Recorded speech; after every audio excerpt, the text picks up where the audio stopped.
Regione e provincia per cercare di debellare questo grossissimo problema. La presenza di Zaia oggi è importante, la provincia con la rappresentanza del Presidente. Chiedo all'inizio della provincia cosa state facendo o cosa state promuovendo per debellare questo problema come provincia?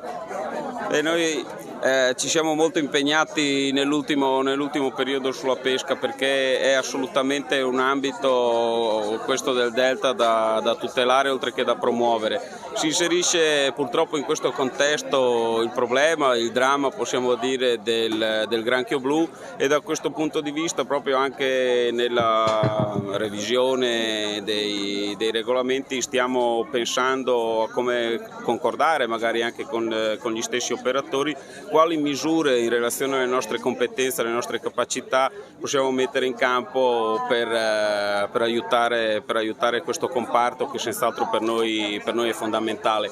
Quindi a breve in questo senso avremo modo di confrontarci, di aprire un tavolo con loro che peraltro non è mai chiuso su tutti i temi in generale, però su questo in particolare, proprio perché le nostre anche risorse e quelle che sono disponibili possono essere reinvestite in questa lotta.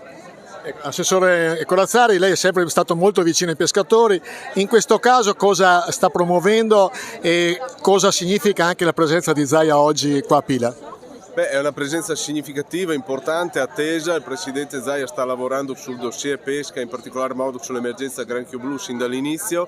Abbiamo sin dall'inizio come tavolo pesca, come Regione, chiesto l'attivazione dello stato di calamità naturale e di emergenza anche attraverso il nostro tavolo blu dell'Alto Adriatico, che comprende anche le regioni del Friuli, Venezia Giulia e dell'Emilia Romagna. Si tratta di un tema ormai nazionale. Il governo si è subito attivato mettendo delle risorse a sostegno del mondo della pesca, soprattutto per lo smaltimento del prodotto prelevato. È importante poi che vengano attivati dei meccanismi di ammortizzazione sociale di medio-lungo periodo per queste realtà che rischiano nei prossimi mesi e nei prossimi anni di scontare una situazione critica per molto tempo a causa di questo granchio. È in ballo il futuro di eccellenze del mondo della pesca, dei nostri consorzi, è in ballo il futuro dei nostri pescatori, quindi dobbiamo metterli in sicurezza. Da un lato dobbiamo aiutarli nell'eradicare, nel ridurre la popolazione di granchio e salvare le produzioni di mitilicoltura, di cozze, di vongole e quello che è il lavoro che viene fatto nelle nostre lagune da tanti anni.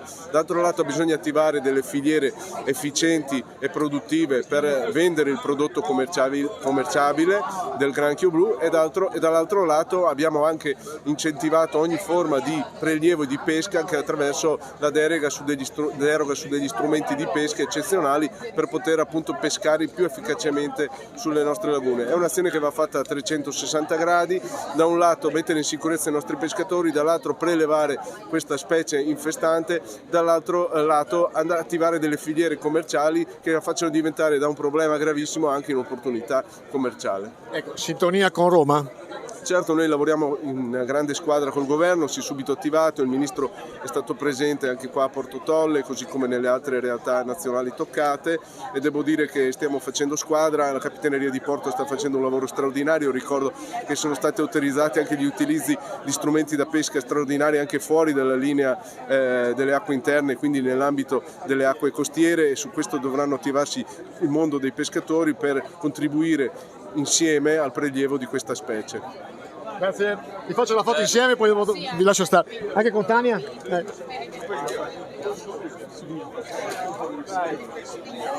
1, 2 e 3. Grazie. Grazie.